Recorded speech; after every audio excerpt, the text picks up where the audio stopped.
Bizniki o'zimizniki yer haqi, әтияни хакыннан да зуррак, ишеттеңме? Ләкин җәмәгать, без җитәкчеләргә бу сүзләрне әйтәбез. Ә без халык алар каршында җаваплы түгелме?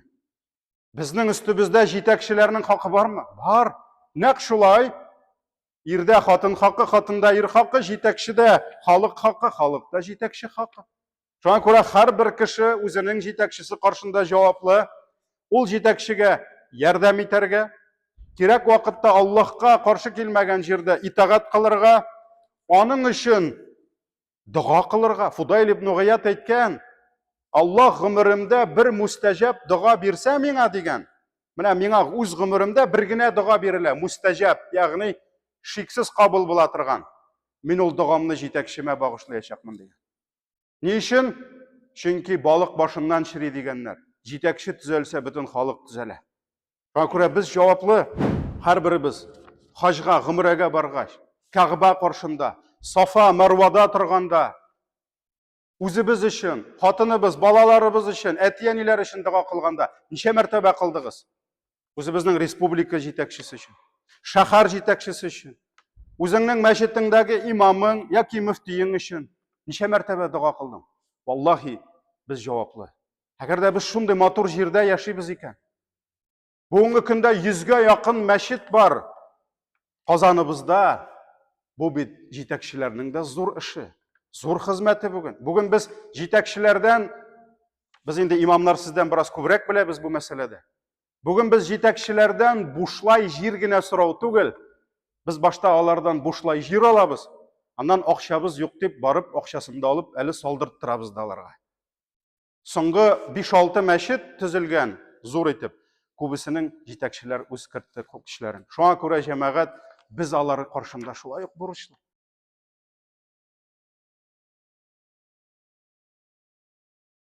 Галәмнәрне юктан бар кылып, безне үзенең шиксез нигъмәтләрендә яшәтүче Раббыбыз Аллаһыга мең-мең шөкерләребез, мактау ва улуглауларыбыз булсын.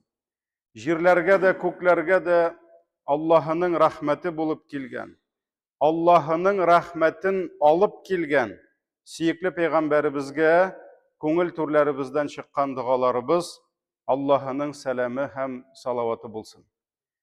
Азиз кардәшләрем, иң элек үземне, аннары соң сезне тақвалыкка чакырам. Аллаһның әмерләрен үтәгез, аның харамнарыннан тыелыгыз. Аллаһ Тәгалә Кур'ан-ы Кәримдә әйтте: "Я айюхаллазина аману тақуллаха хакка туқатih ва ла тамутунна илля ва антум муслимун." Эй иман китергән бәндәләр, Аллаһы Тәгаләгә тиешле дәрәҗәдә тақва булыгыз. Һәм мөселман булмаган хәлдә Аллаһ хузурына кайтудан сакланыгыз. Пәйгамбәребез саллаллаһу алейхи ва саллям Мәккәдән Мәдинәгә күчкәч, андагы халыкны, андагы кешеләрне тәрбияләү, төзәтү эшенә алына. Аларга һәрбер хәерле эшләрне өйрәтә, яман эшләрдән төзәтә. Һәм Мәдинә шәһәрендә таралган яман гадәтләрнең, начар эшләрнең берсе, базарда сатучылар үлчәүләрен киметеп, ягъни кешеләрне алдап сата торган булалар. Абдуллаһ ибн Аббас радиллаһу анһу сөйләвенчә, пәйгамбәребезгә шушы хәлне сөйләгәч, Аллаһ Тәгалә Кур'ан-ы Кәримдә Әл-Мутаффифин сүрәсен иңдерә. Мутаффифин сүзе киметеп бирүчеләр, үлчәүдә тиешеннән әзрәген бирүчеләр дигәнне аңлата.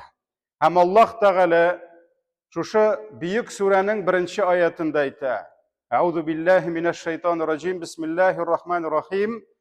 Вайлун." Вайлун кайгы дигән сүз. Горе, хәсрәт ди. Кемнәргә? Лил мутаффифин ди. Кемнәр үлчәүдә кешеләргә киметеп бирәләр. Гаделлек буенча аңа күбрәк тиеш иде. Ләкин ул нишләде? Үлчәүендә киметеп бирде ди. Ничек итеп киметүчеләр? Кемнәргә Аллаһ Тәгалә кайгы хәсрәт белән янады? Әлләзина иза кталу аля наси ястауфун. Үзләренә үлчәп алганда, үзләренекен дөрес итеп үлчәтәләр. Үзенә алганда дөрес итеп үлчәтәләр. Ва иза калухум ау вазанухум юхсирун.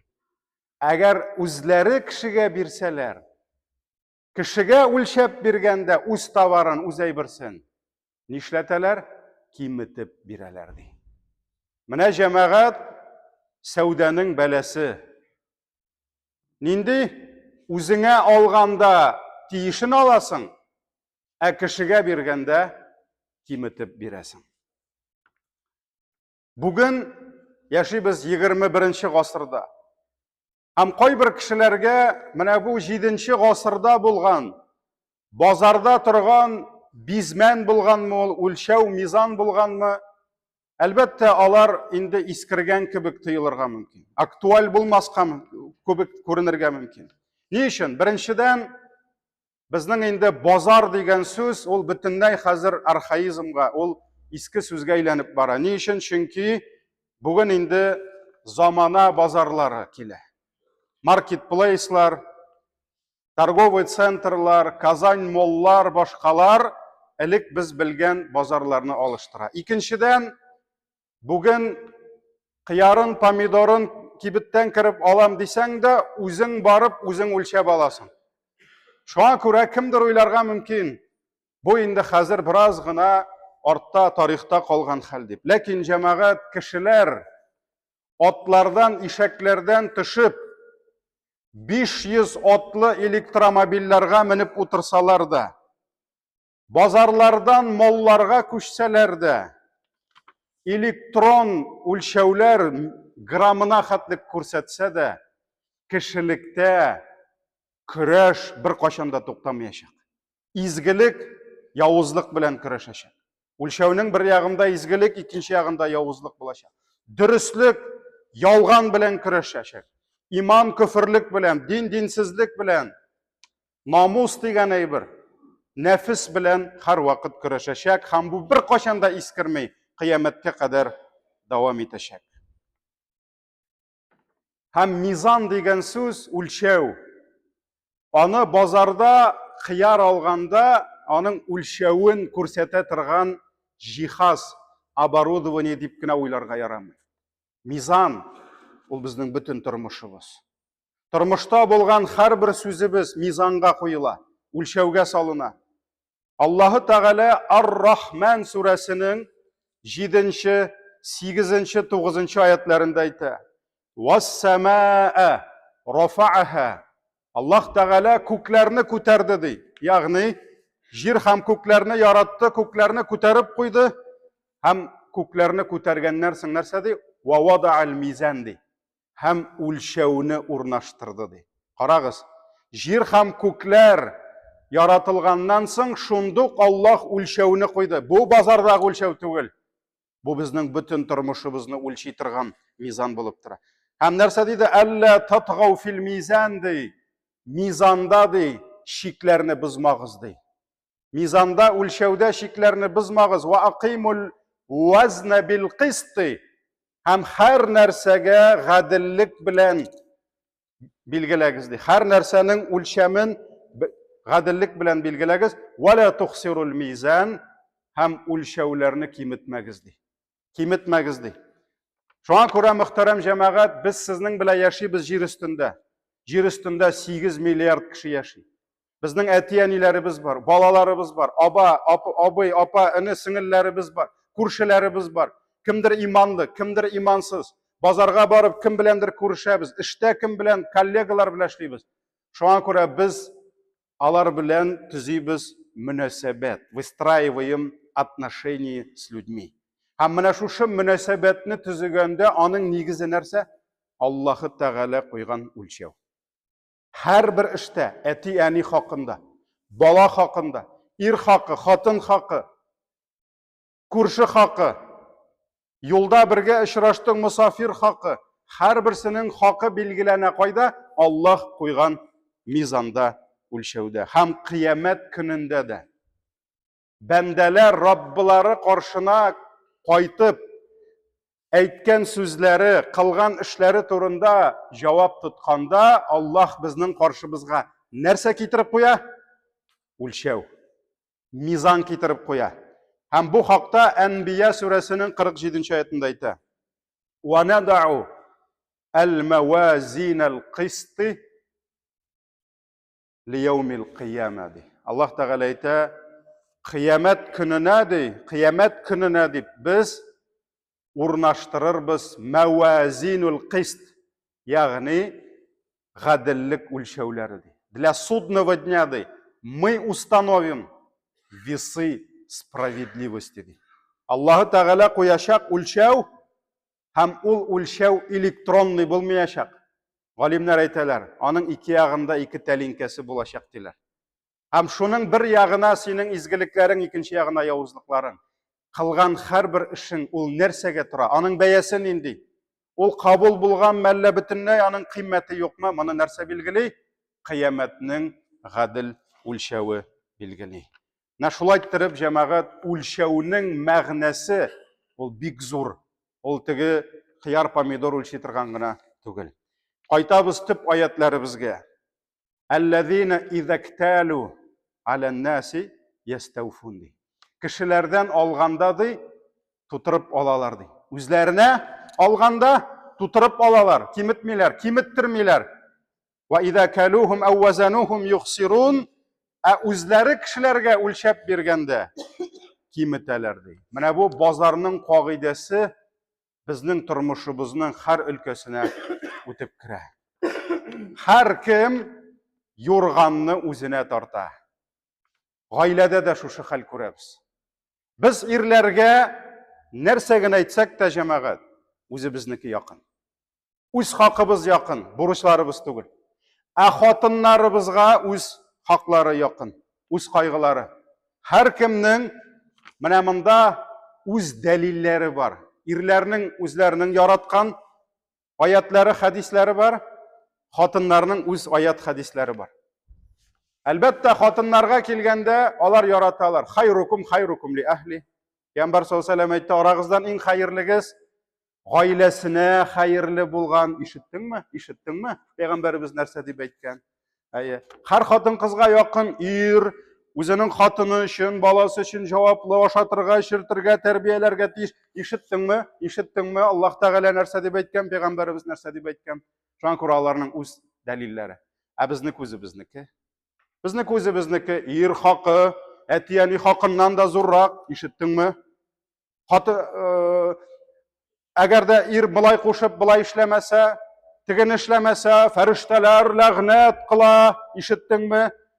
Менә шулай итеп, һәр кем үз дәлиле, үз хакы белән яши.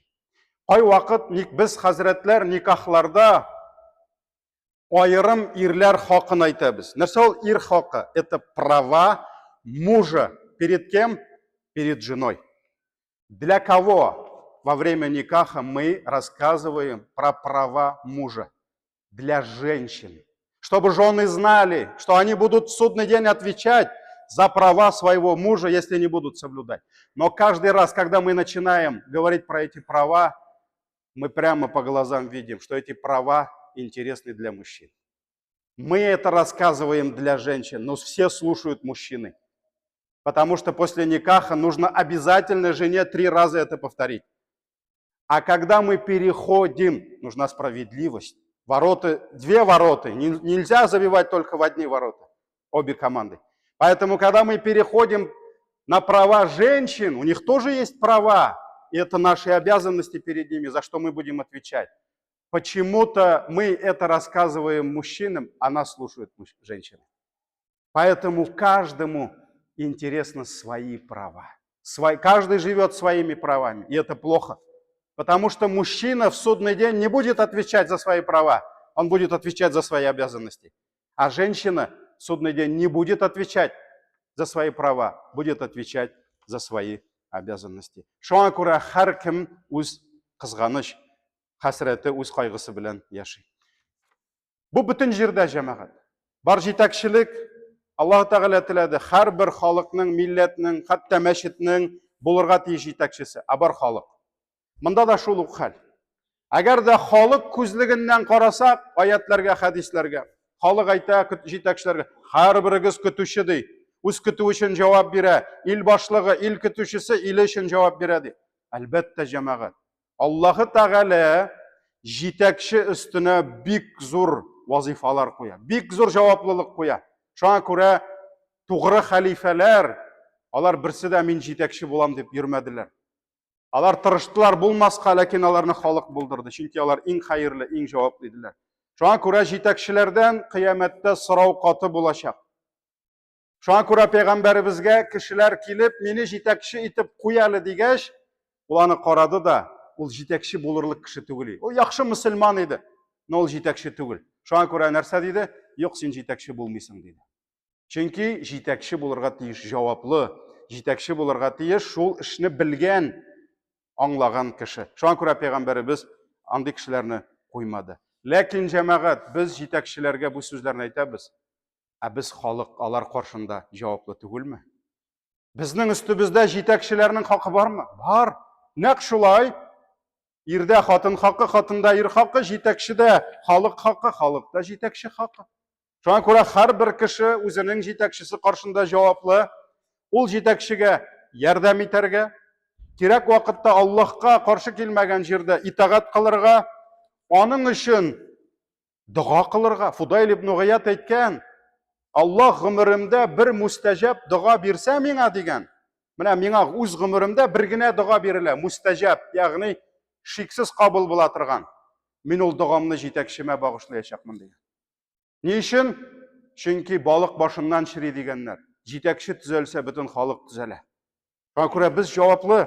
Әлхәмдүлилләһ, гомрәгә барган саен күрәбез. Татарстаныбыздан күпме татарлар, апалар, абыйлар, егетләр, кызлар Кәгъбә тирәсендә, тавафта, безнең җирдә безнекеләр. Машалла, кай вакыт уйлап куясың, монда без генәмесең дип. Ләкин һәрберебез хаҗга, гомрәгә баргач, Кәгъбә каршында, Сафа, Марвада торганда, үзебез өчен, хатыныбыз, балаларыбыз өчен, әти-әниләр өчен дуга кылганда, ничә мәртәбә кылдыгыз? Үзебезнең республика җитәкчесе өчен, шәһәр җитәкчесе өчен, үзеңнең мәчетеңдәге имамың яки мөфтиең өчен ничә мәртәбә дуга кылдың? Валлаһи, без җаваплы. Әгәр дә без шундый матур җирдә яшибез икән, бүгенге көндә 100гә якын мәчет бар Казаныбызда, бу бит җитәкчеләрнең дә зур эше, зур хезмәте бүген. Бүген без җитәкчеләрдән, без инде имамнар сездән бераз күбрәк беләбез бу мәсьәләдә. Бүген без җитәкчеләрдән бушлай җир генә сорау түгел, без башта алардан бушлай җир алабыз. Аннан акчабыз юк дип барып, акчасын да алып, әле салдырып торабыз да аларга. Соңгы 5-6 мәчет төзелгән, зур итеп, күбесенең җитәкчеләр үз кертте кешеләрен. Шуңа күрә җәмәгать, без алар каршында шулай ук бурычлы. Без аларга дуга кылырга тиешбез. Һәм әгәр дә бер яктан дәүләт, җитәкчелек безгә тудыра икән яхшы юллар, ярар бераз гына яз көнендә борчып ала инде безне, ләкин бит юлларыбыз яхшы. Чыгып карагыз Мариялга, Кировка барып карагыз, күршегә генә чыгып керегез, күрәсез. Парклар төзелә, мәктәпләр, балалар бакчалары эшле икән. Әгәр дә без халык үз тарафыбыздан бу нигъмәтне күрмәсәк, шуңа шөкер итмәсәк, Аллаһ бәрәкәтне алачак. Шуңа күрә монда әле җитәкчеләр үстендә дә беренче үлчәүне генә тутыру түгел, икенче ягында тутыру, халыкка аңлатырга кирәк. Күпме акча түгелә шушының өчен, күпме көч түгелә. Әле бит илдә хәрби операция, сугыш бара, күпме көч шунда китә. Шуңа карамастан бер нәрсә туктамады бит. Төзелә, ясала бөтен әйбер. Менә шуңа күрә, валлаһи, җитәкчеләребез безнең өчен җавап бирәчәкләр кыямәт көндә, без җитәкчеләребез өчен җавап бирәчәкбез. Шуңа күрә җәмәгать ике яклы була һәр вакытта да. Үзебезгә сораганда артыгын сорыйбыз. Менә асфальт җәяләр икән шушында. Без нәрсә дип әйтәбез? Они должны нам асфальт дибез. Асфальт җимерелә икән, һәрбер чокырда фамилиялар ята. Сүгәбез аларны. Син шуңа күрә чокырга төшкәндә сүккән кебек, асфальт җәелгәч дуга кылалар өчен. Менә бу гаделлек була. Шуңа күрә җәмәгать һәрберебез җаваплы. Alloh taolo narsa dedi? La in shakartum la azidannakum. Agar da siz shukr eta bilsangiz, biz sizga orttirib beramiz deydi. Barakotin beramiz deydi. Va la in kafartum, agar da kufrlik qilsangiz, qarag'iz, rahmatli bo'lu, благодарность. Qur'onda nindi so'z bilan kela? Shukr etu deb. A nеблагодарность, rahmatsiz bo'lu, Qur'onda kufrlik deb kela. Qarag'iz, kufrlik qo'rqinish so'z. Ne uchun? Chunki rahmatsizlik ul shulay bir kufrlik. Сиңа нигъмат килә, син әйтәсең, юк. Сиңа яхшылык кылына, син әйтәсең, юк. Менә бу шуңа күрә күфрлек. Аллаһ Тәгалә әйтә, шөкр итсәгез арттырам ди. Вала ин кафартум, әгәр дә күфрлек кылсагыз, рәхмәтсез булсагыз, белегез, инна азаби лашадид, минем газабым каты булыр ди. Менә шуңа күрә җәмәгать җитәкчелек тә үз эшен эшләргә тиеш. Халык та эшләп торган, тырышкан җитәкчеләрне күрә белергә, рәхмәтле булырга тиеш. Бүгенге көндә журналистлар бар, тегеннән, моннан пишрак язучы. Аларга кай вакыт шалтыратып әйтә, менә син фәлән районны сүгәсең, язасың да язасың дип. Син ул фәлән районның барып юлларын караганың бармы? Син ул фәлән районның барып больницаларына кергәнең бармы? Син ул фәлән районны сүгеп ятасың, кайдыр интернетта, газетада, син аның мәктәпләрен, больницаларын күргәнең бармы? Юк ди, миңа нәрсәгә кирәк ул ди. Мәйтәм, син барып күр башта. Син кешенең начарлыгын гына язма, син кешенең яхшылыгын да яз. Аны бит дәүләт биргән. Дәүләт башка районга да бирә, башка регионга да бирәдер. Ләкин анда бит андый бәрәкәт юк. Менә шуңа күрә без гадел булырга тиеш. Үзебезнекен алганда тутырып алабыз, ә кешенекен биргәндә киметәбез. Менә бу җәмәгать һәрбер җирдә шулай. Остаз шәкерт арасында, күрше белән күрше арасында. Бу безнең бәләбез. Ни өчен бу бәлә? Нигә һәркемгә үз юрганы кирәк, үзенеке? Чөнки һәрберебездә нәфис бар. Нәфис ул һәр вакыт мин дип яши. Ибн аль-Кайим рахимахуллах әйткән, 3 сүздән сакланыгыз дигән. Мин, минеке һәм миңа. Минеке, миңа, мин. Менә бу 3 әйбер кешене һәлак итә дигән. Шуңа күрә без һәр вакыт диндә дә кызганыч, нәфисебез белән үз хакыбызны ишетергә тырышабыз. Һәр заман шушы нәфис белән көрәш дәвам итәчәк. Һәм динебез, әлхәмдүлилләh, шушы көрәшне алып бара үзебезнең нәфисебез белән. Ураза тоту. Сүземне шуның белән йомгаклыйм. Рамазан айы. Ураза гыйбадәтенең нәрсәдә мәшәкате? Анда бит бер нәрсә эшлисе түгел. Тегендә әле ашарга кирәк, шәйнәргә кирәк, кайдыр барырга, кафега, өйгә кайтырга кирәк, хатынга әзерләргә кирәк. Монда әзерлисе дә юк. Бер караганда җиңел. Ләкин ни өчен ураза тоту авыр? Ураза тоту авыр булмаса, ел буе тотыр идек. Тотмыйбыз бит. Нәфилне дә тотасыбыз килми. Шуңа күрә ураза тоту авыр. Авырлыгы нәрсәдә? Проблема нәфис белән. Нәфисне Аллаһ киләгән ашарга һәм ишергә. Һәрберебездә утырган нормальный нәфис аның ураза тотасы килми. Бер нәфиснең дә ураза тотасы килми. Аның ашыйсы, шәсе килә. Шуңа күрә Рамазан айы җитсә дә нәфисләребез безгә әйтә: "Эй, туган, аша ди. Рәхәтләнеп аша ди, рәхәтләнеп эш ди, бөтен әйберең бар бит ди." Ләкин Раббыбыз нәрсә дип әйтә? "Фаман шаһида минкумуш шахра фальясумх" ди. Әгәр дә күктә Рамазан айын күрсәгез, уразага кирегез ди. Менә шулай иттереп без сайлыйбыз. Нәфис әйтә аша эш ди, Аллаһ әйтә ураза тот ди. Кем кемнең кулы шуны сайлый. Нәфис кулы уразасын тотмый, ашы ишә. Шуңа күрә нәфис кулы була, Аллаһ кулы уразасын тота. Ләкин нәрсә эшли? Нәфис белән конфликтка керә. Нәфисен сындыра. Менә бу бөтен җирдә шушы. Семьяда да нәфисебезне җиңә алмыйбыз. Хатын-кызда нәфисен җиңә алмый. Эштә нәрсәдер сәүдә иткәндә проблема килеп чыга, нәфисебезне тыя алмыйбыз. Җитәкчелек нәфисен тыя алмый, халык нәфисен тыя алмый, үзенең мин-минлеген җиңә алмый. Әнә бөтен бәла шушында кайта. Шуңа күрә Зөләйха Юсуф галейһиссәламны аздыргач, ник шулай эшләдең дигәч, нәрсә диде? "Ва ма убарриу нәфси" ди. Нәфисемне аклыйсым килми ди. "Иннән нәфсә ләәммаратун биссуди." Чөнки нәфисләр ди кешеләрне явызлыкка тәрә ди. Менә бөтен проблема. Нәрсә ул нәфис? 3 хәреф: мин, С большой буквой всегда. Мин. Һәрберебезнең утыра ишебездә мин. Менә шушы минебезне сындырырга кирәк. Минен сындырмаган аңа җәннәттә урын юк, җәмәгать. Шуңа күрә Аллаһ Тәгалә безгә миннәребезне җиңеп, Аллаһы хузурына кайтырга әзерләнергә кирәк. Әла язунну улайка аннахум маб'уthун лияумин азим. Аллаһ Тәгалә әйтә, үзләренә тутырып алучылар, кешеләргә киметеп бирүчеләр, әллә алар уйламыйлармы ди, көннәрдән бер көнне Аллаһ хузурына кайтачаклар бит ди. Бүйек бер көн өчен ди. Яума якумун насу ли раббил аламин. Ул көнне кешеләр, галәмнәр хуҗасы Аллаһ каршына басачаклар ди. Шуңа күрә Раббым Аллаһ безгә гадел булырга, үзебезгә карата да, башкаларга карата да гадел мөнәсәбәттә яшәргә насип итсен. Раббым безне кешеләрнең зулымлыгыннан сакласын, кешеләрне безнең зулымлыкларыбыздан имин кылсын. Баракаллаху лана ва лакум фил Кур'анил азим ва нафагъна бил аят